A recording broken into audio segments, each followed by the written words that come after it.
क्या पढ़ा रहा था भाई? बैक्टीरिया का इकोनॉमिक इम्पोर्टेंस। आज जो मैं पढ़ाने जा रहा हूँ वो नया टॉपिक है जिसको कहते हैं अपन प्रोटिस्टा कहते हैं। कौन सा ग्रुप का रहेगा भाई? आपका प्रोटिस्टा ग्रुप का।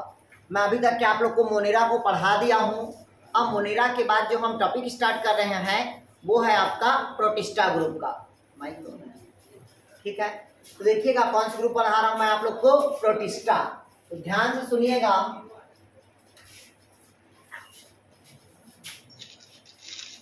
ये प्रोटिस्टा, ठीक, कौन सा ग्रुप का है भाई? आपका प्रोटिस्टा ग्रुप का। तो प्रोटिस्टा ग्रुप में इसका पहले बेसिक लक्षण समझिएगा, क्या क्या चीज इसका बेसिक है। ठीक है, पहला होता है जो भी प्रोटिस्टा ग्रुप का होगा वो हमेशा यूनिसेलुलर होगा। क्या होगा भाई? आपका यूनिसेलुलर। यूनिसेलुलर मतलब होता है एक कोशिकीय होगा। यूनिसेलुलर मतलब क्या होगा भाई? आपका एक कोशिकीय। क्लियर हुआ? मतलब एक ही सेल पे अपना लाइफ साइकिल क्या करेगा? वो कंप्लीट करेगा, पहला कंडीशन। दूसरा, जब ये यूनिसेलुलर है तो यूनिसेलुलर के साथ साथ ये यूकैरियोटिक सेल पे आता है। कौन सेल पे आता है भैया? आपका यूकैरियोटिक सेल।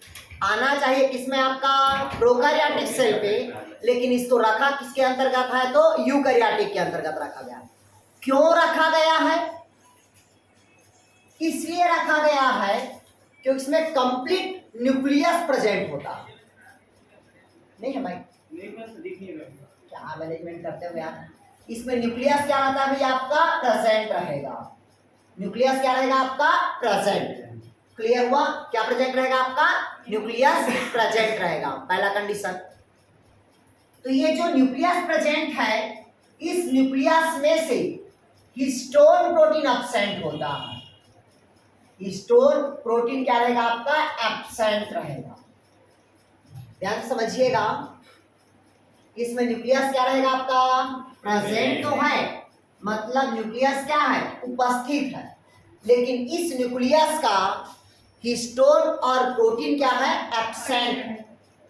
क्लियर है? हिस्टोन प्रोटीन क्या रहेगा? एब्सेंट रहेगा, पहला कंडीशन। जब इसमें हिस्टोन प्रोटीन एब्सेंट है, इस कारण इस प्रोटिस्टा को मीसोकैरियोटिक के अंतर्गत रखा गया है। किसके अंतर्गत रखा गया है? मीसोकैरियोटिक के अंतर्गत रखा गया है। क्लियर हुआ? और जो भी मीसोकैरियोटिक के अंतर्गत आएगा वो सभी कोशिका क्या होता है? आपका यूकैरियोटिक सेल। ध्यान से समझिएगा, मैं आपको बताया कि जो प्रोटिस्टा ग्रुप का होगा वो जनरली क्या होगा? यूनिसेलुलर। यूनिसेलुलर मतलब एक कोशिकीय। दूसरा, ये क्या कौन सा ग्रुप होगा? यूकैरियोटिक में। यूकैरियोटिक में इसलिए रखा गया है क्योंकि इसमें न्यूक्लियस क्या रहता है? आपका प्रेजेंट रहेगा। इस न्यूक्लियस का जो न्यूक्लियस में हिस्टोन और प्रोटीन ये दोनों क्या रहता है? एब्सेंट होगा। ये दोनों क्या रहता है? एब्सेंट होगा। क्लियर है? और प्रोटिस्टा को हमेशा किसके अंतर्गत रखा गया है? मीसोकैरियोटिक के अंतर्गत रखा गया है। क्लियर हुआ? क्यों मीसोकैरियोटिक के अंतर्गत रखा गया है? क्योंकि मीसोकैरियोटिक में जो प्रोकैरियोटिक होगा और जो यूकैरियोटिक होगा, इन दोनों के बीच की कड़ी माना जाता है। क्लियर हुआ? प्रोकैरियोटिक और यूकैरियोटिक दोनों के बीच के कड़ी किसको माना जाता है? तो मीसोकैरियोटिक। मींस किसको मानेगा? आपका प्रोटिस्टा। क्लियर हुआ यहाँ तक के? तो डाउट कहीं पास? इसमें देखिएगा, फिर इसमें अधिकतर सेल ऑर्गन क्या रहेगा? आपका प्रेजेंट रहेगा। मतलब इसमें कोशिका अंग क्या रहेगा? आपका उपस्थित होता है। कोशिका अंग क्या रहेगा? आपका उपस्थित। मतलब जितने भी अधिकतर सेल ऑर्गन क्या रहेगा? आपका प्रेजेंट रहेगा। जैसे कि आपको पता है माइटोकॉन्ड्रिया, कौन प्रेजेंट रहेगा भैया? आपका माइटोकॉन्ड्रिया। दूसरा रहता है आपका गोल्जी बॉडी। दूसरा क्या प्रेजेंट रहेगा? आपका गोल्जी बॉडी। तीसरा क्या प्रेजेंट रहेगा? आपका न्यूक्लियस प्रेजेंट रहेगा। क्या प्रेजेंट रहेगा? न्यूक्लियस। चौथा क्या प्रेजेंट रहेगा? आपका एंडोप्लाज्मिक रेटिकुलम रहेगा। इसके साथ माइक्रो बॉडीज प्रेजेंट रहेगा। क्या प्रेजेंट रहेगा भैया? आपका माइक्रो बॉडी। तो ध्यान से समझिएगा, जो प्रोटिस्टा ग्रुप का होगा इसमें न्यूक्लियस तो प्रेजेंट है, बट न्यूक्लियस का हिस्टोन प्रोटीन क्या है आपका एब्सेंट। फिर दूसरा कहता है कि इसमें सभी प्रकार के सेल ऑर्गन क्या रहता है आपका प्रेजेंट रहेगा, सभी प्रकार के सेल ऑर्गन क्या रहेगा आपका प्रेजेंट रहेगा। क्लियर हुआ। जिसमें कौन होगा आपका माइटोकॉन्ड्रिया, दूसरा कौन होगा आपका गोल्गी बॉडी, तीसरा क्या होगा आपका एंडोप्लाज्मिक रेटिकुलम, चौथा क्या होगा आपका माइक्रो बॉडीज होगा। इसके साथ साथ इसमें सिलिया और फ्लैजिला मिलता है। क्या मिलेगा? सिलिया एंड फ्लैजिला मिलता है। क्या मिलेगा भाई आपका? Cilia and flagella. इसका अरेंजमेंट पूछता है तो सिलिया और अरेंजमेंट जो होता है, सिलिया फ्लैजिला का अरेंजमेंट वो 9+2 होता है। सिलिया और फ्लैजिला का अरेंजमेंट क्या होगा? 9+2 होगा। ये मोस्ट इंपॉर्टेंट क्वेश्चन है। किसका है? तो प्रोटिस्टा ग्रुप का। क्लियर हुआ यहाँ तक के? अगर हम अब इसमें कहता है कि जो भी प्रोटिस्टा ग्रुप का होगा, जो भी प्रोटिस्टा ग्रुप का होगा, इसमें भोज्य पदार्थ क्या रहता है? तो पैरेनाइड्स रहता है। फूड मटेरियल किस में रहेगा आपका? पैरेनाइड्स में।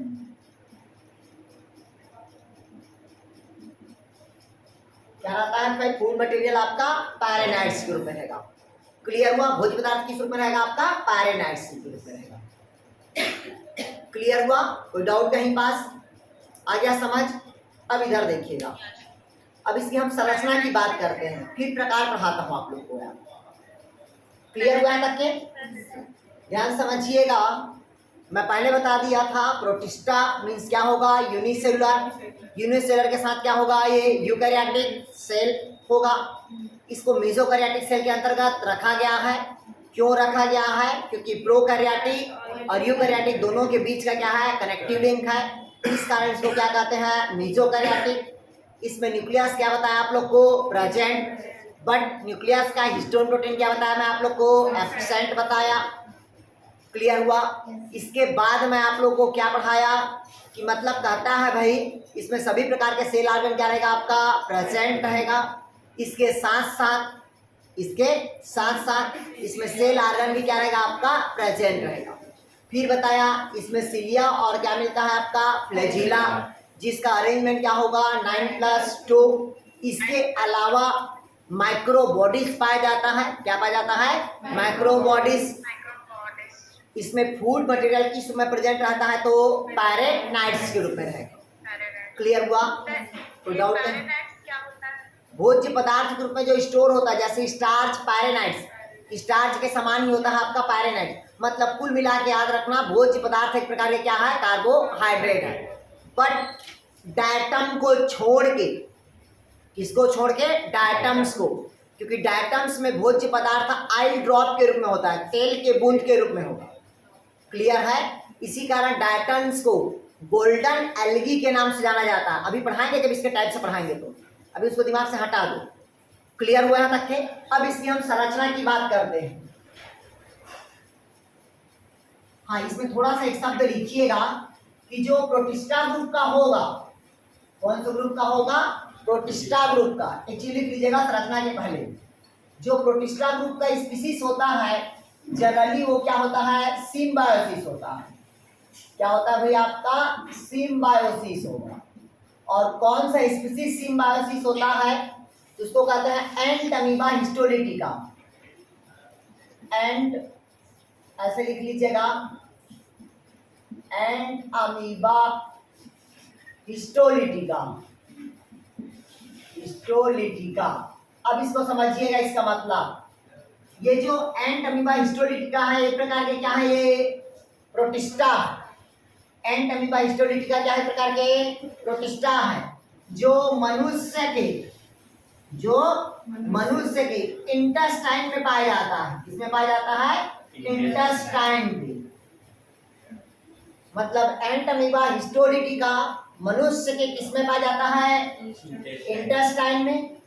ये किस फॉर्म में पाया जाता है? तो सिम्बायोसिस के रूप में। सिम्बायोसिस मतलब सहजीवी के रूप में, जहां दो जीव एक साथ रह के जीवन यापन करे और दोनों जीव को फायदा हो, ऐसा जीव क्या कहलाएगा आपका? सिम्बायोसिस कहलाएगा। तो एंट अमीबा हिस्टोलिटिका क्या काम करता है? सिम्बायोसिस का सहजीवी के रूप में। और मनुष्य में कहाँ पाया जाता है? तो इंटेस्टाइन में। और ये क्या काम करता है? तो ये सेल्यूलोज का पाचन करता है। किसका पाचन करता है? सेल्यूलोज का। जैसे हम मान लीजिए खा लिए क्या? सेव खा लिए, ठीक है, केला खा लिए, कोई हरा पत्ती खा लिए, कबूतर खा लिए, नहीं है समझ? मतलब जो होता है ना तरबूज, अगर वो ग्रीन पार्ट्स को खाते हैं तो उसमें अधिक मात्रा में क्या रहता है? प्लांट में सेल्यूलोज होता है। तो सेल्यूलोज को जो डाइजेशन करने का काम करता है वो कौन करेगा? एंट अमीबा हिस्टोलिटिका करता है। ध्यान समझिएगा, पहले मनुष्य क्या करता था? बिना पकाए खाना खाता था। बिना पकाए खाना खाता था तो उसको जो डाइजेशन करता था वो हमारे बॉडी के लार्ज इंटेस्टाइन का अपेंडिक्स करता था, जिसको कहते हैं एक्स्ट्रा ऑर्गन। तो वो जो अपेंडिक्स होता है जिसको कहते हैं वर्मीफॉर्म अपेंडिक्स, वो पहले सेल्यूलोज का क्या करता था? पाचन करता था। अब उसका कोई काम नहीं है, अब उसका कोई काम नहीं है, इसलिए उसको कहा जाता है शरीर का एक्स्ट्रा ऑर्गन कहा जाता है। क्लियर हुआ यहाँ तक कि अगर वो फट जाता है तो बहुत सारे क्या होता है? वो बीमारी पैदा करता है। क्लियर हुआ? तो ये कहाँ पाया जाता है? मैं बताया तो इंटेस्टाइन पे। क्या काम करता है? तो सिम्बायोसिस। और कौन सा स्पीसीज है? तो एंट अमीबा हिस्टोलिटिका। किस ग्रुप से बिलोंग करता है? तो प्रोटिस्टा ग्रुप से। क्लियर हुआ? इसका क्या काम होता है? तो सेल्यूलोज को क्या करता है? ये पाचन करता है। क्लियर हुआ यहाँ तक के? कोई डाउट कहीं पास? बन जाएगा। ठीक, अब कहता है कि जो प्रोटिस्टा ग्रुप का होगा, कुछ स्पीसीज क्या होगा? इसका ऑटोट्रॉफिक होगा। क्या होगा? कुछ स्पीसीज इसका ऑटोट्रॉफिक, कुछ इसका स्पीसीज क्या होगा? हेट्रोट्रॉफिक। क्या होगा भाई आपका? हेट्रोट्रॉफिक। और कुछ स्पीसीज इसका क्या बताया मैं आप लोग को? सिम्बायोसिस होगा। क्लियर हुआ? मतलब प्रोटिस्टा ग्रुप का जो भी स्पीसीज होगा वो स्वपोषी होगा, विषमपोषी होगा और आपका सहजीवी होगा। तीनों प्रकार के क्या होता है? ये स्पीसीज आपका होता है। क्लियर हुआ यहाँ तक के? फिर कहता है, पंखा बंद कर दे मनीष।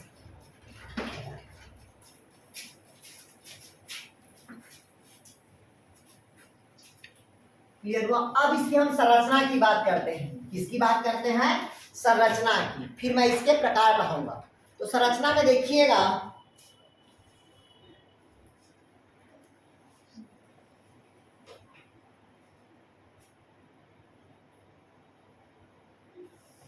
ये देखिएगा, ये संरचना जनरली क्या होता है? ये यूनिसेलुलर है। यूनिसेलुलर मतलब होता है एक कोशिकीय होगा। क्या होगा भैया आपका?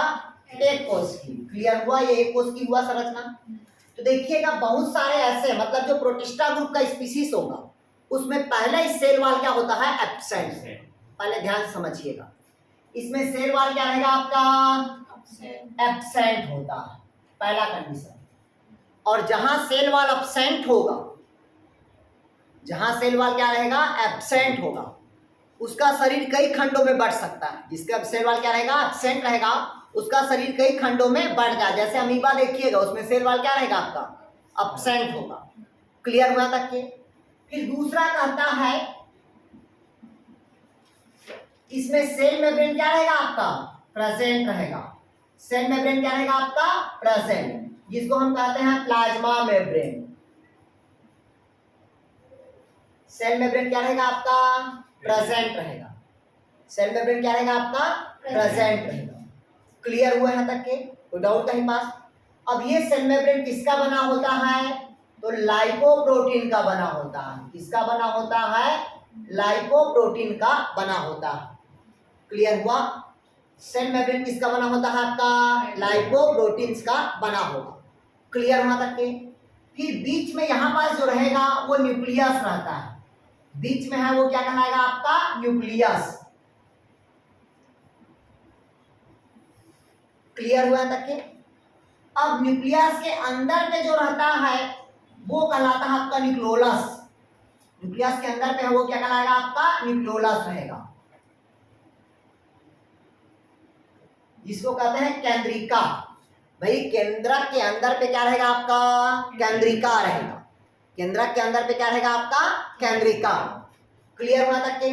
फिर इसी न्यूक्लियस के न्यूक्लियर पोर से एंडोप्लाज्मिक रेटिकुलम क्या रहेगा? अटैच होगा। मतलब इसको क्या कहेंगे, एंडोप्लाज्मिक रेटिकुलम। और ये सभी कहाँ प्रेजेंट रहता है, तो आपको पता होना चाहिए साइटोप्लाज्म में। इसको कहते हैं कोशिका का द्रव। क्लियर हुआ है करके। फिर यहाँ पास रहेगा आपका माइटोकॉन्ड्रिया रहेगा, यहाँ पास आपका गोल्जी बॉडी रहेगा। क्लियर हुआ। ये कहलाएगा आपका, ये कहलाया आपका, क्या बताया मैं बताया आपको, माइटोकॉन्ड्रिया। माइटोकॉन्ड्रिया को कोशिका का क्या कहते हैं, पावर हाउस। ये क्या कहलाएगा, एंडोप्लाज्मिक रेटिकुलम।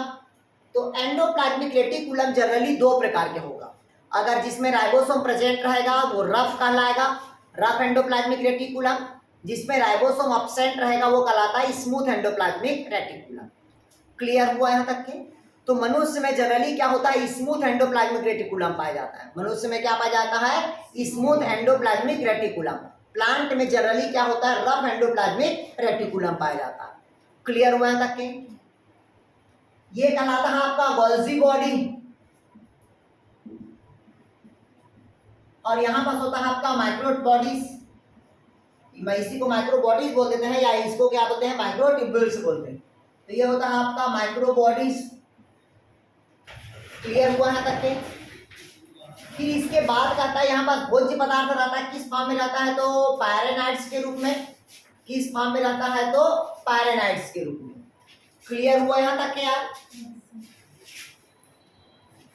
फिर इधर देखिएगा, फिर यहाँ पास होता है आपका, और क्या रहता है अभी आपका, हाँ ध्यान समझिएगा, एक कहानी बताता हूं मैं आप लोग, इधर समझ लीजिएगा। तो ये जो सेल वॉल में आप लोग को एब्सेंट बताया, सेल वॉल क्या बताया आप लोग को, एब्सेंट। ये सेल वॉल सिर्फ प्रोटिस्टा के स्लाइम मोड्स में एब्सेंट रहेगा। मोड्स में क्या रहेगा आपका, एब्सेंट। ध्यान समझिएगा, प्रोटिस्टा के जो स्लाइम मोड्स होता है, स्लाइम मोड्स में सेल वॉल क्या रहेगा आपका, एब्सेंट रहेगा। क्लियर है। बाकी आपका डायटम्स में और डायनोफ्लैजिलेट में, ये सब में क्या रहेगा आपका, प्रेजेंट रहेगा। अब एब्सेंट क्यों, पहले समझिएगा। क्योंकि जिसमें सेल वॉल एब्सेंट रहेगा उसके ऊपर म्यूसिलेज का निर्माण होता है, चिपचिपा पदार्थ का निर्माण होगा। और इसी चिपचिपा पदार्थ के ही कारण इसको कहते हैं स्लाइम कहा जाता है। इसी कारण इसको स्लाइम कवक कहते हैं। क्या कहेंगे इसको, स्लाइम कवक। मतलब जो स्लाइम कवक रहेगा उसमें सेल वॉल क्या रहेगा आपका, एब्सेंट। डायटम्स और डायनोफ्लैजिलेट में क्या आपका सेल वॉल क्या रहेगा आपका, प्रेजेंट रहेगा। कंफ्यूज नहीं होना। जो स्पीसीज स्लाइम मोड्स होगा उसमें सेल वॉल क्या बताया मैं आपको, एब्सेंट। बाकी डायटम्स डायनोफ्लैजिला पे सेल वॉल क्या रहेगा आपका, प्रेजेंट रहेगा। क्लियर हुआ। अब पूछा आपसे इसको स्लाइम कवक क्यों कहते हैं, क्योंकि ऐसे प्रोटिस्टा पे सेल वॉल क्या रहेगा, एब्सेंट। और सेल वॉल की जगह के ऊपर किसका निर्माण होता है, म्यूसिलेज का, चिपचिपा पदार्थ का निर्माण होता है। इस कारण इसको क्या कहते हैं भाई, स्लाइम कवक कहते हैं। क्लियर हुआ यहां तक के, कोई डाउट कहीं पास। फिर नेक्स्ट कहता है आपका, हाँ इसमें ये जो कहलाता है ये क्या कहलाएगा आपका, फ्लैजिला कहलाएगा। फ्लैजिला का काम होता है आपका लोकोमोशन। क्या काम करता है, लोकोमोशन। क्लियर हुआ। ये हो गया आपकी संरचना। ध्यान से समझिएगा जो मैं बता रहा हूं, इसमें से बहुत सारे क्वेश्चन आता ही है। बीमारी से 100% आता है, जैसे निद्रा रोग पूछता है, ठीक है, नहीं है समझ। ट्रिप्नोसोमा के कौन से कारण बीमारी होता है, ये सब क्वेश्चन पूछता ही है। प्रोटोजोअन्स के कारण कौन सा बीमारी होता है। क्लियर हुआ, यहाँ तक हो गया। अब इसमें देखिएगा जो रिप्रोडक्शन होता है, क्या होता है भाई आपका, रिप्रोडक्शन। इसमें जो रिप्रोडक्शन होता है वो दो प्रकार के होता है। इधर समझिएगा, रिप्रोडक्शन हो संरचना है, पढ़ा दिया मैं आप लोग को। अब इसका देखते हैं रिप्रोडक्शन। तो प्रोटिस्टा में जनरली कितने टाइप का रिप्रोडक्शन होता है भाई आपका, टू टाइप्स। पहला एसेक्सुअल रिप्रोडक्शन और दूसरा क्या होगा भाई आपका, सेक्सुअल रिप्रोडक्शन। तो पहला लिखिएगा एसेक्सुअल रिप्रोडक्शन। इसमें एसेक्सुअल होता है आपका दो, कितने प्रकार का होगा आपका, दो प्रकार के। पहला होता है फ्यूजन और दूसरा होता है सिस्ट। पहला फ्यूजन के द्वारा और सेकेंड होता है आपका सिस्ट के द्वारा होगा। क्लियर हुआ? पहला ए सेक्सुअल रिप्रोडक्शन किसके कारण होगा? फ्यूजन। फ्यूजन मतलब होता है, आप इसी को फ्यूजन भी बोलते हैं ना, फ्यूजन को क्या बोलते हैं? फ्यूजन। फ्यूजन मतलब होता है विखंडन। क्या कहते हैं इसको? विखंडन। और दूसरा को सिस्ट को क्या बोलते हैं भाई? सिस्ट फॉर्मेशन ही बोलते हैं। क्लियर हुआ? उसी को बोलते हैं आपका पुटी भवन बोलते हैं, सिस्ट फॉर्मेशन को। क्लियर हुआ? बस इतना ही याद रखना कि प्रोटिस्टा में सेक्सुअल रिप्रोडक्शन किसके कारण होता है? आपका फ्यूजन। और सेकेंड क्या होगा? आपका सिस्ट के द्वारा।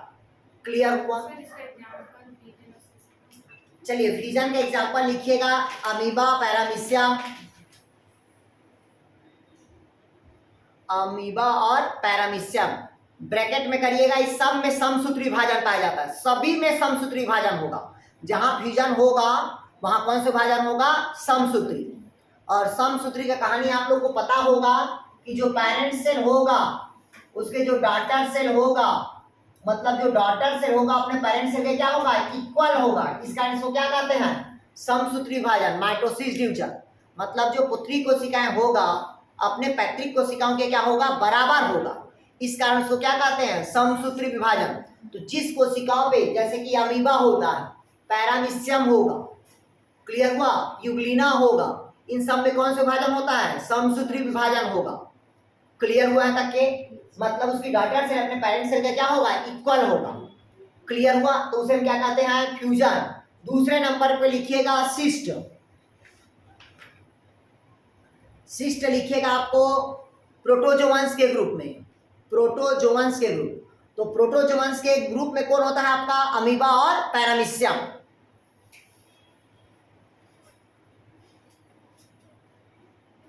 ठीक है, कौन सा होगा आपका प्रोटोजोअन्स के ग्रुप में? आपका अमीबा और पैरामीशियम।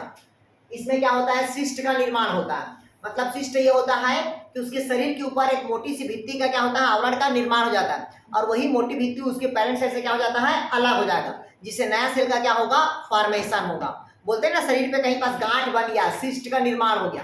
तो उसी प्रकार से अमीबा या पैरामीशियम है, उसके ऊपर एक गांठ बनता है, सिस्ट बनेगा, और वही सिस्ट अपने पैतृक कोशिकाओं से क्या हो जाएगा? अलग हो जाएगा, जिससे नया थैलस का क्या करेगा? वो निर्माण करेगा। ये कहलाएगा आपका सिस्ट। दूसरा लिखेगा सेक्सुअल रिप्रोडक्शन। सर ये फिजन वाला एग्जांपल कई बार फिजन इधर देखिएगा, ये जो फिजन होता है ये देखिएगा पैरामीशियम में होगा। पैरामीशियम को तो सिस्टम में भी बोले ना। हाँ इधर देखिए ना, बता रहा पैरामीशियम में कैसा होता है? ये आपका पैरामीशियम हुआ। क्लियर हुआ तक के? ये यहाँ पास माउथ रहता है, क्लियर है? तो यहीं से ऐसे दो पार्ट्स में क्या हो जाता है? डिवाइड हो जाता है। क्लियर हुआ? तो यहाँ पास से दो पार्ट्स में जब डिवाइड हुआ क्या कहलाया? वो फ्यूजन कहलाया, और दो डॉटर सेल का क्या करेगा? निर्माण करेगा। क्लियर हुआ है तक के? जैसे कि देखिएगा यूग्लिना है, ये इस प्रकार के यूग्लिना है। क्लियर हुआ? अब इसमें जब एक कोशिका कितना कोशिका बनता है? दो कोशिका।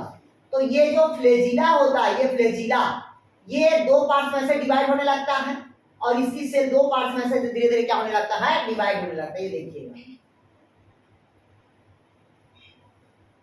आया समझ? मतलब बीच से लॉन्गिट्यूडनल विभाजन होता है, मतलब धीरे धीरे दो कोशिका में क्या हो जाएगा? वो डिवाइड हो जाएगा। तो क्या कहलाया? फ्यूजन कहलाया, क्योंकि फ्लेजिला एक है, और फ्लेजिला एक होने के कारण क्या होगा? इसमें लॉन्गिट्यूडनल डिवीजन होगा। आया समझ? ये क्वेश्चन पूछता है कि यूग्लिना में कौन सा विभाजन होता है? तो लॉन्गिट्यूडनल विभाजन होता है, लंबवत विभाजन होगा, क्योंकि फ्लेजिला एक है तो लॉन्गिट्यूडनल विभाजन होगा। अब इसमें ट्रांसवर्सन तो नहीं हो सकता, अगर ट्रांसवर्सन होता है तो फ्लेजिला आ पाएगा क्या? नहीं आ पाएगा। तो हमेशा इसमें क्या होता है? लॉन्गिट्यूडनल डिवीजन होगा। यूग्लिना में कौन सा डिवीजन होगा? लॉन्गिट्यूडनल। और पैरामीशियम में क्या होगा? ट्रांसवर्सन। पैरामीशियम में क्या होगा? ट्रांसवर्सन। मतलब इसका शरीर बीच से डिवाइड होता है, और यूग्लिना का क्या होगा? आपका लॉन्गिट्यूडनल होगा। डायटम्स का भी लॉन्गिट्यूडनल होता है। डायटम्स का क्या होगा भी? आपका लॉन्गिट्यूडनल होता है, ऐसे लंबवत होगा, दो सेल्स में डिवाइड होगा। क्लियर हुआ? डाउट कहीं पास? आया समझ? आया? अब देखते हैं अपन सेक्सुअल रिप्रोडक्शन। आप लोगों को समझ आया जी? इसमें कैरियोकाइनेसिस साइटोकाइनेसिस नहीं होगा ना? Yes sir. ध्यान समझिए, अब इसमें कंफ्यूज नहीं होना है। दुनिया का कोई भी कोशिका पे जब अगर केंद्रक प्रेजेंट है तो इसमें केंद्रक का विभाजन होगा, जिसको कहते हैं कैरियोकाइनेसिस, और साइटोप्लाज्मिक विभाजन होगा जिसको साइटोकाइनेसिस कहते हैं। वो तो सभी जगह विभाजन होगा, उसको बार बार बताने की जरूरत ही नहीं है। आया समझ यार? क्योंकि कोई भी कोशिका में अगर केंद्रक और साइटोप्लाज्म तो डिवाइड होगा ही। ठीक, मतलब केंद्रक विभाजन को क्या कहेंगे आपको? कैरियोकाइनेसिस, और साइटोप्लाज्मिक विभाजन को क्या कहते हैं अपन? साइटोकाइनेसिस। क्लियर है? आगे समझ में? हाँ, इधर देखिएगा, पहले म्यूसिलेस और सेल वॉल को समझ लीजिएगा, भाई कंफ्यूजन है तो। कितने लोगों को कंफ्यूजन है सेल वॉल और म्यूसिलेस का? हेलो,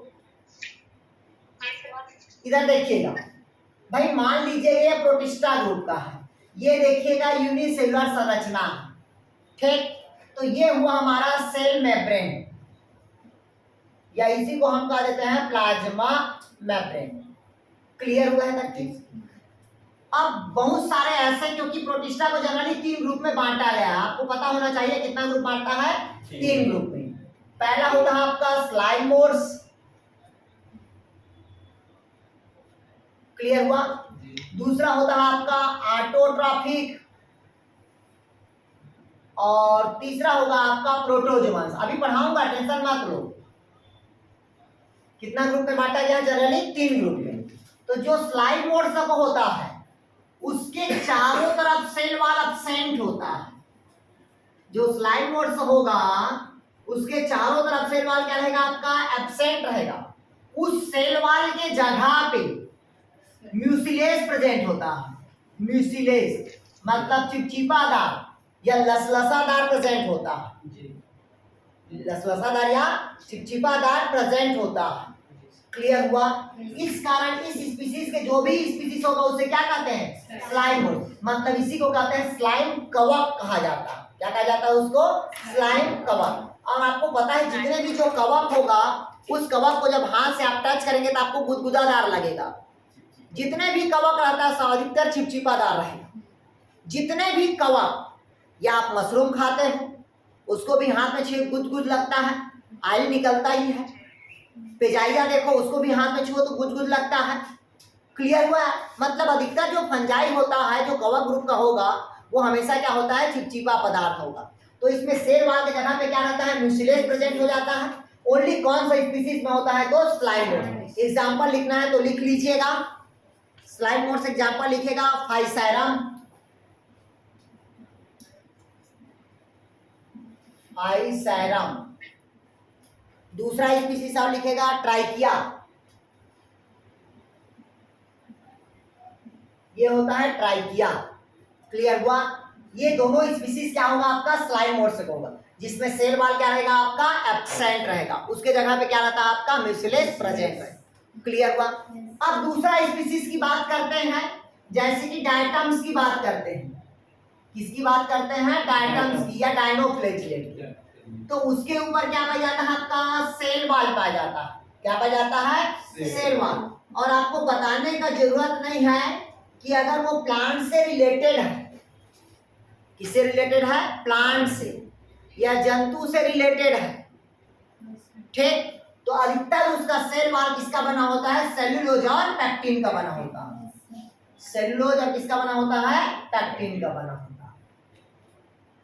क्लियर हुआ? आ गया समझ? तो ध्यान से समझिएगा। जो बाहर होता है, देखिएगा ये सेल वॉल हुआ, इतना मोटाई है ना? कितनी है? सेल वॉल है। तो ये सेल वॉल किसका किसका बना होता है? सेल्यूलोज और पैक्टिन। तो जो बाहर होता है, इधर समझिएगा, जो बाहर होगा ये सेल्यूलोज का बना रहता है। बाहर किसका बना रहता है? सेल्यूलोज का। और जो अंदर का सेल वॉल होगा वो किसका बना होता है? पैक्टिन का बना होता है। बाहर का सेल वॉल सेल्यूलोज का, और अंदर का सेल वॉल किसका बना होता है? पैक्टिन। क्लियर होगा? डाउट कहीं पास? हाँ, ये सब ऑटोट्रॉफिक में होगा। ऑटोट्रॉफिक मतलब कौन होगा? आपका स्पीशीज होगा यार, जो फोटोसिंथेसिस की क्रिया में क्या करेगा? आपका भाग लेगा। क्लियर हुआ? जैसे डायटम्स फोटोसिंथेसिस में भाग लेगा, डायनोफ्लैजिलेट फोटोसिंथेसिस में भाग लेगा। नहीं है समझ यार? तो आगे मैं बताऊंगा इसका टाइप से, टेंशन मत लो, तीनों समझ आ जाएगा आपको। आगे समझ आ तक के। अब मैं पढ़ा रहा था, क्या पढ़ा रहा था आप लोग को? Sexual reproduction. ये तो डाउट को बता दिया। अब देखते हैं सेक्सुअल रिप्रोडक्शन।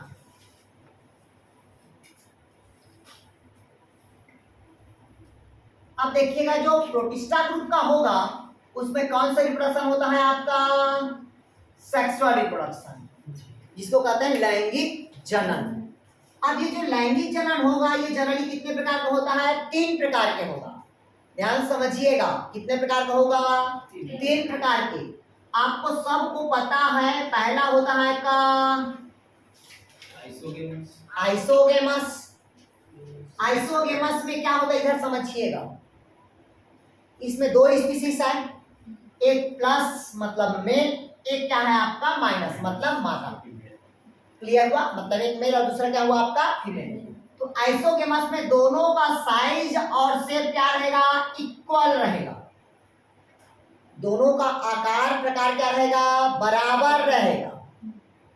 क्लियर हुआ, दोनों का साइज और शेप क्या रहेगा, समान है, किंतु कार्य करने का तरीका मतलब जो फंक्शनल रहेगा, क्या रहेगा, जो फंक्शनल रहेगा वो डिफरेंट रहेगा। क्लियर हुआ, मतलब जो स्पीसीज है मेल फीमेल दोनों का साइज और शेप क्या है आपका सेम है, लेकिन फंक्शनल दोनों का क्या है अलग अलग है, तो वो क्या कहलाएगा आपका आइसोगेमस। क्लियर हुआ। सेकंड होता है आपका एनाइसोगेमस।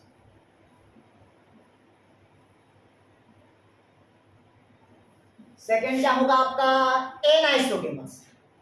क्लियर हुआ। एनाइसोगेमस में क्या कहता है, दोनों का साइज और शेप अलग अलग है, जैसे कि दोनों का साइज और शेप क्या है आपका डिफरेंट है, दोनों का साइज और शेप क्या होगा डिफरेंट होगा, लेकिन कार्य समान होगा। कार्य दोनों का क्या होगा समान। वो कौन सा ग्रुप होगा आपका एनाइसोगेमस, कौन होगा आपका एनाइसोगेमस।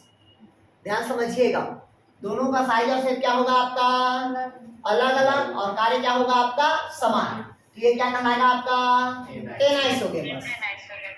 क्लियर हुआ। तीसरा होता है आपका ऊगेमस।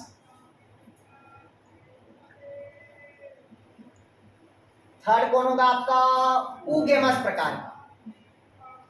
ऊगेमस मतलब ये कहता है इसका जो साइज और शेप होगा वो दोनों डिफरेंट होगा, साइज और शेप दोनों क्या रहेगा आपका डिफरेंट होगा, और इसका कार्य भी डिफरेंट होगा, मतलब इसका फंक्शनल भी क्या रहेगा आपका डिफरेंट होगा, मतलब जिसका सभी चीज अलग अलग होगा वो क्या कहलाएगा भाई आपका ऊगेमस प्रकार का होगा।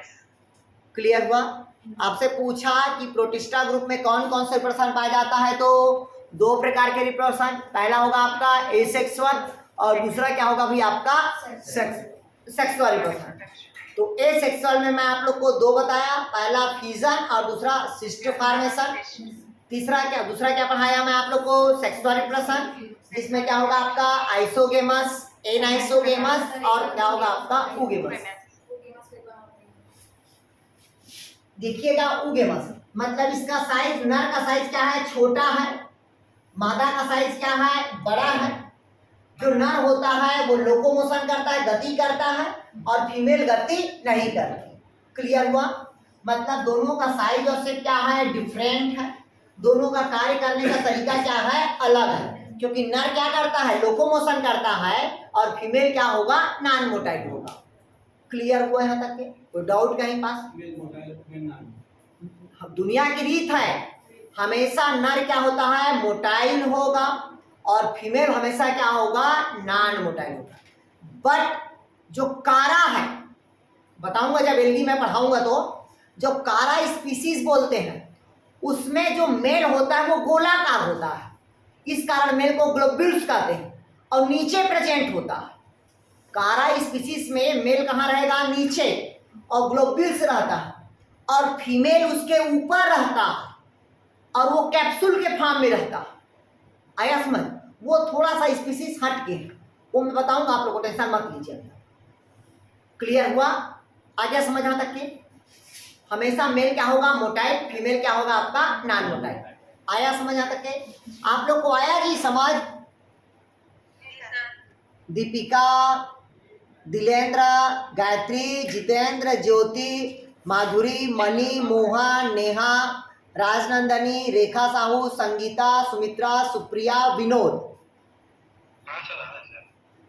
जहां समझ आज से आप लोग को वीडियो मिलना स्टार्ट हो जाएगा, इधर दूसरे मोबाइल में रिकॉर्डेड भी हो रहा।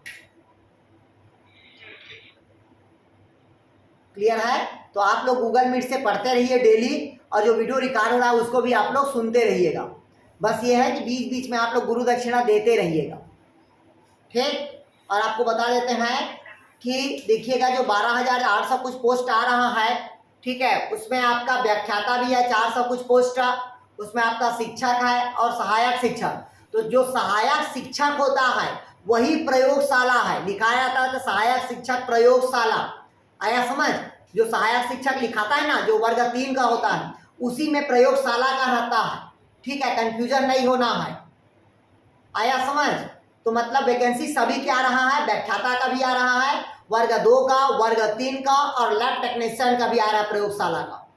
प्रयोगशाला का समथिंग 1300 आ रहा है। हाँ जी बोलिए।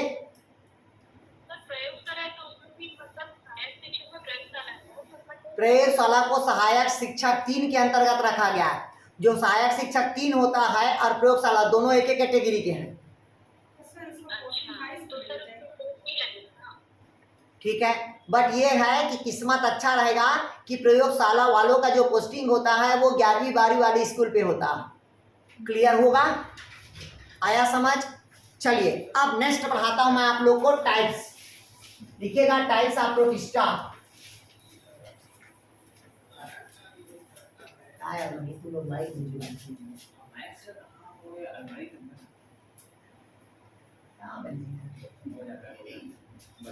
ठीक, इधर देखिएगा। अब देखते हैं प्रोटिस्टा का क्या देखते हैं भाई अपन, प्रकार, मतलब types of protista.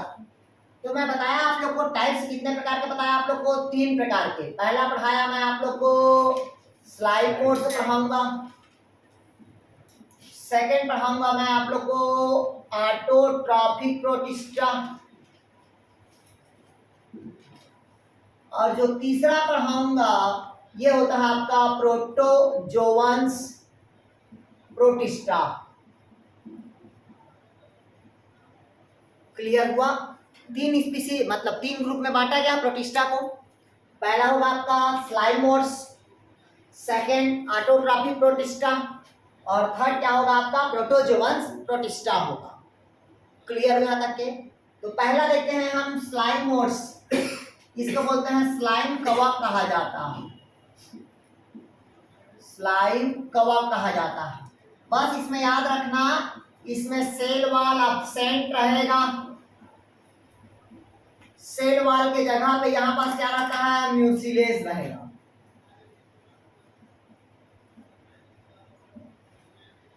Cell wall के जगह पे यहां पास क्या प्रेजेंट रहेगा आपका, म्यूसिलेज रहेगा।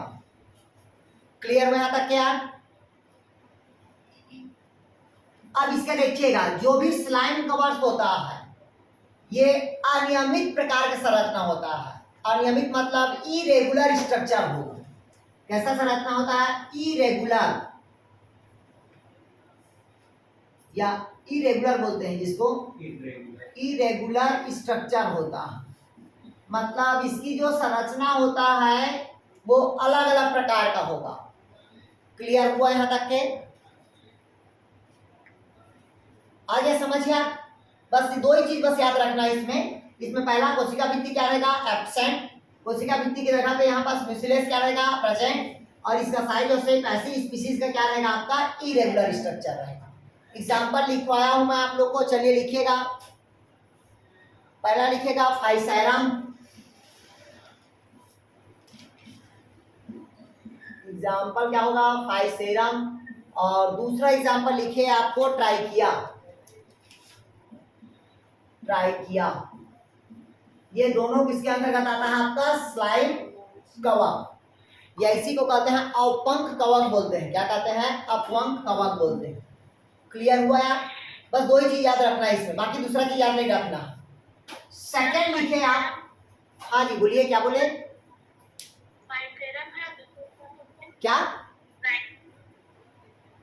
पहला फाइसेरम है, हाइसैरम, दूसरा आपका ट्राइकिया, ट्रेकिया नहीं ट्राइकिया, ट्रेकिया बोलोगे कि ये श्वास नली वाला आ जाएगा, ट्राइकिया है ये, वो ट्रेकिया है। क्लियर हुआ?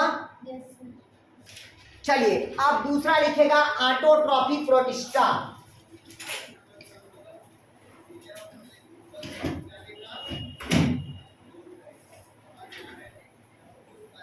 सेकंड नंबर पर लिखेगा ऑटोट्रॉपिक प्रोटिस्टा।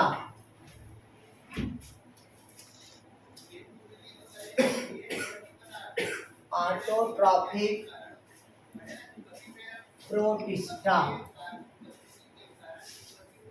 तो देखिएगा जो भी ऑटोट्रॉपिक प्रोटिस्टा ग्रुप का होगा वो हमेशा ऑटोट्रॉपिक होगा। ऑटोट्रॉपिक मतलब क्या होगा? स्वपोषी होगा। स्वपोषी मतलब कहता है सूर्य प्रकाश की उपस्थिति में अपना भोजन क्या करेगा? स्वयं बनाएगा। इस कारण से क्या कहते हैं? स्वपोषी। क्यों कहते हैं? क्योंकि इसमें क्लोरोप्लास्ट क्या रहेगा? आपका प्रेजेंट रहेगा।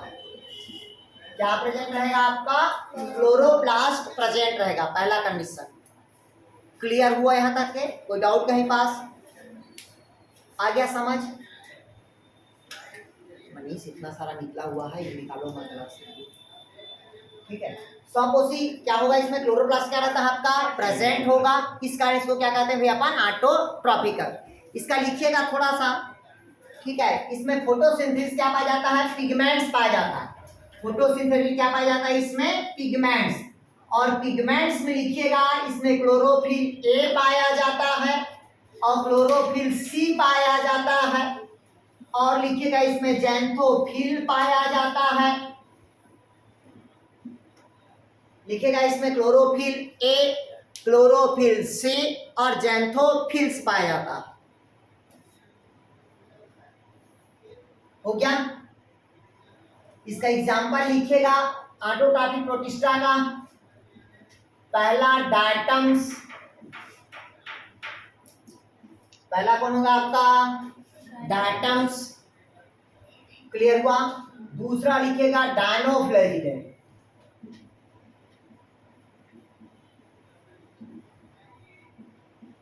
दूसरा कौन होगा आपका? डायनोफ्लैजिलेट। आगे पढ़ाऊंगा अभी डायटम्स को और डायनोफ्लैजिलेट को। क्लियर हुआ? अभी सिर्फ हम टाइप से बता रहे हैं।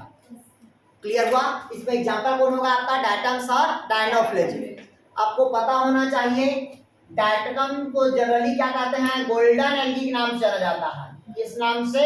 गोल्डन एल्गी के नाम से। और डायनोफ्लैजिलेट को फायर एल्गी कहा जाता है। फायर एल्गी मतलब होता है अग्नि शैवाल के नाम से जाना जाता है, या इसी को कहते हैं लाल शैवाल भी कहते हैं, लाल अग्नि शैवाल। क्लियर हुआ? क्या कहते हैं डायनोफ्लैजिलेट को? Fire algae. बोलते हैं ना कभी का समुद्र एकदम लाल दिखाई दे रहा है, तो लाल दिखाई दे रहा है वो डायनोफ्लैजिलेट के कारण दिखाई देता है।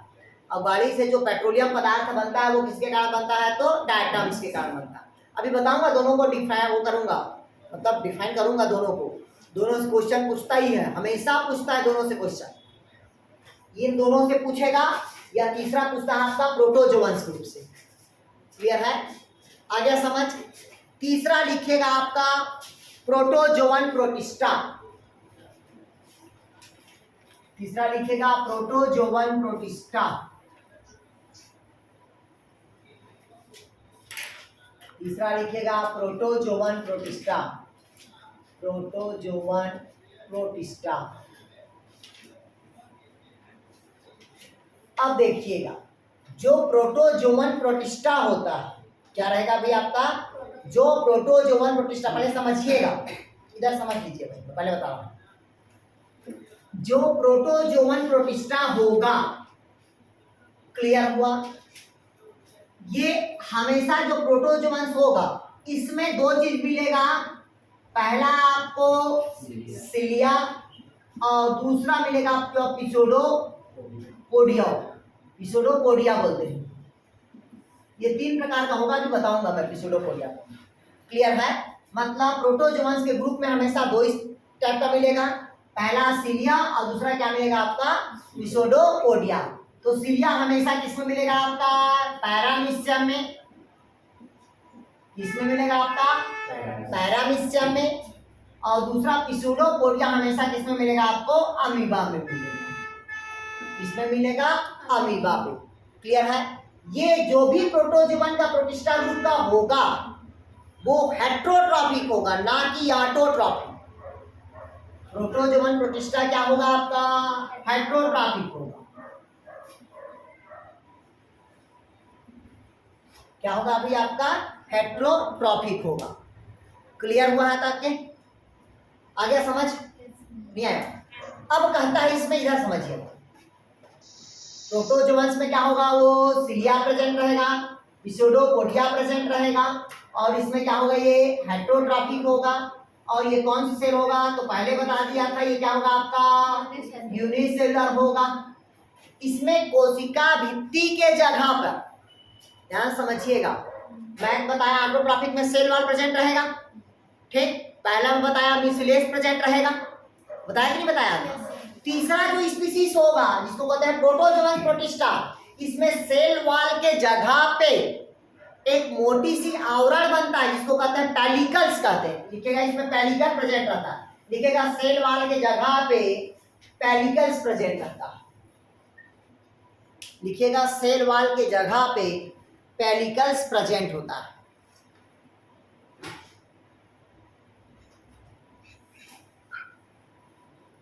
हो गया यहां तक के? कोई डाउट कहीं पास? क्या आया? उसको समझ आया? अब लिखिए, ये तो हो गया।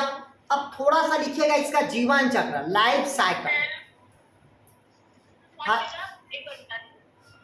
ये देखिएगा प्रोटोजोवन प्रोटिस्टा पे क्या हुआ? सिलिया प्रेजेंट रहेगा, पिसूडोपोडिया। तो सिलिया किसमें प्रेजेंट रहेगा? पैरामीशियम में। पिसूडोपोडिया किसमें रहेगा आपका? अमीबा पे। ठीक है, क्लियर हुआ यहाँ तक के? एक और होता है आपका जिसको पता है आप लोग को, यूग्लिना। यूग्लिना में फ्लैजिला प्रेजेंट रहेगा, लिख लीजिएगा। यूग्लिना में क्या प्रेजेंट रहेगा आपका? फ्लैजिला प्रेजेंट रहेगा। क्लियर हुआ है तक के? इन तीनों में सेल वॉल के जगह पे क्या प्रेजेंट रहेगा आपका? पेलिकल प्रेजेंट रहेगा। क्या प्रेजेंट रहेगा? पेलिकल्स। ध्यान से समझिएगा, मैं पहले बता दिया हूं किसमें सेल वॉल प्रेजेंट रहेगा, तो ऑटोट्रॉपिक प्रोटिस्टा पे। स्लाइम पे सेल वॉल नहीं रहेगा, और प्रोटिस्टा ग्रुप में सेल वॉल नहीं रहेगा, उसकी जगह पे क्या रहेगा आपका? पेलिकल्स रहेगा। क्लियर हुआ तक के?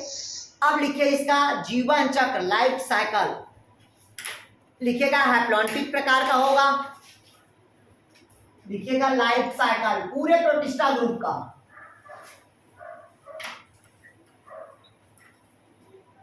इसमें लाइफ साइकिल होता है, पहला हैप्लॉन्टिक प्रकार का, दूसरा लिखिएगा डिप्लॉन्टिक प्रकार का, और तीसरा लिखिएगा डिप्लोहैप्लॉन्टिक प्रकार का।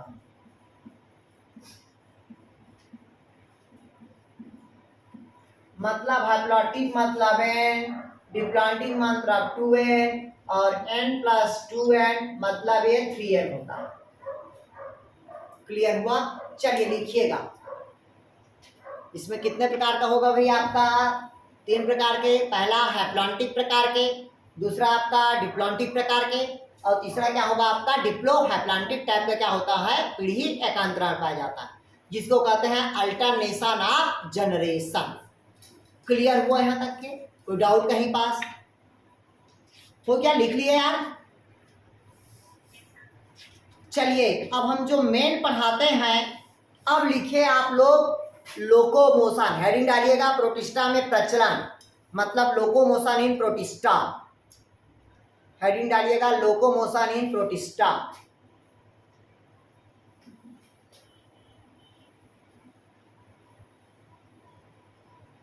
लिखिएगा लोकोमोशन इन प्रोटिस्टा।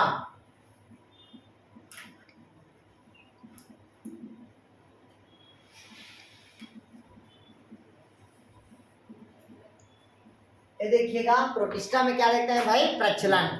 तो मैं पहले बता दिया था जनरली प्रोटिस्टा में जो प्रचलन होता है वो 3 ही प्रकार के होता है।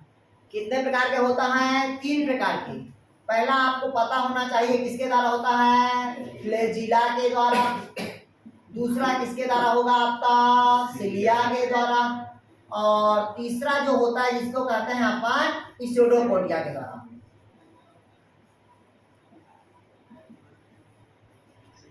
क्लियर हुआ? इधर देखिएगा फ्लैजिला, जैसे ये सेल है जिसमें क्या मिलेगा लोकोमोशन के लिए फ्लैजिला रहेगा। क्या रहेगा आपका फ्लैजिला। तो फ्लैजिला का काम होता है गति प्रदान करना, प्रचलन में क्या होगा सहायक होगा। क्लियर है। और फ्लैजिला किसमें पाया जाता है, एग्जांपल लिखिए आप यूग्लिना। और यूग्लिना आप लोग को पता है ये हेटेरोट्रॉफिक होगा। ये आपका क्या होता है प्लांट्स और एनिमल दोनों का कनेक्टिव लिंक है, बीच का कनेक्टिव लिंक लिख लीजिएगा। यूग्लिना प्लांट और एनिमल दोनों के बीच का कनेक्टिव लिंक है। अब देखिएगा यूग्लिना में केवल एक फ्लैजिला रहेगा। यूग्लिना में कितना फ्लैजिला रहेगा, एक फ्लैजिला। यहीं पास होता है क्लेमाइडोमोनास। क्लेमाइडोमोनास, क्लेमाइडोमोनास में दो फ्लैजिला रहता है। क्लेमाइडोमोनास में क्या होता है दो फ्लैजिला। ध्यान समझिएगा, बहुत सारे पुस्तक में क्लेमाइडोमोनास को किसके अंतर्गत रखा गया है, एल्गी के अंतर्गत रखा गया। किसके अंतर्गत, एल्गी। जबकि एल्गी क्या होता है यूकैरियोटिक सेल है, लेकिन वो यूनिसेलुलर नहीं होता। लेकिन कुछ स्पीशीज क्या होता है उसका यूनिसेलुलर होता है, जैसे कि क्लोरेला, क्लेमाइडोमोनास। तो क्लेमाइडोमोनास को दोनों में रखा गया है। ठीक, मतलब प्रोटिस्टा ग्रुप में भी रखा गया है और एल्गी ग्रुप में। किसके आधार पर, तो उत्पत्ति के आधार पर। क्लियर हुआ यहां तक क्या। तो यूग्लिना में कितना फ्लैजिला रहेगा, एक। और क्लेमाइडोमोनास में कितना फ्लैजिला रहेगा, दो फ्लैजिला रहेगा, जो लोकोमोशन की क्रिया में क्या करता है आपका भाग लेगा। क्लियर हुआ, तो डाउट कहीं पास क्या बन जाएगा ये। दूसरा लिखिएगा सिलिया। सिलिया लिखिएगा पैरामीशियम में पाया जाता है।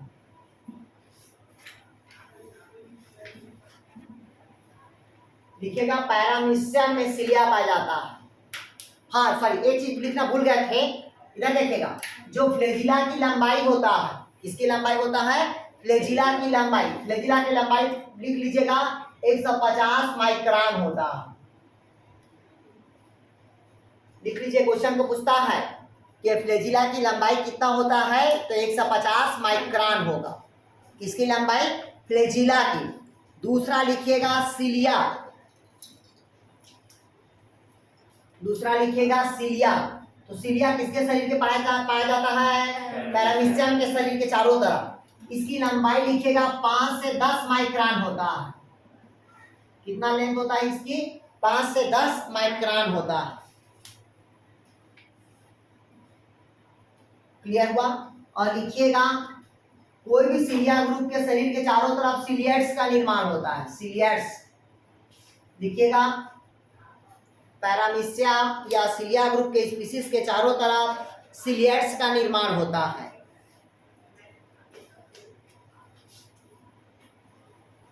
हो गया। और लिखिएगा सिलिया के ही चलते पैरामीशियम बहुत तेजी से चलता है।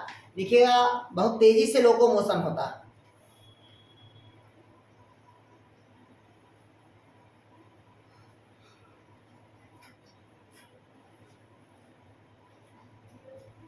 हो गया, लिख लिए यार, बस इतना ही है इसमें। अगला लिखिएगा पिसोडोपोडिया। अगला क्या लिखते हैं भाई, पिसोडोपोडिया।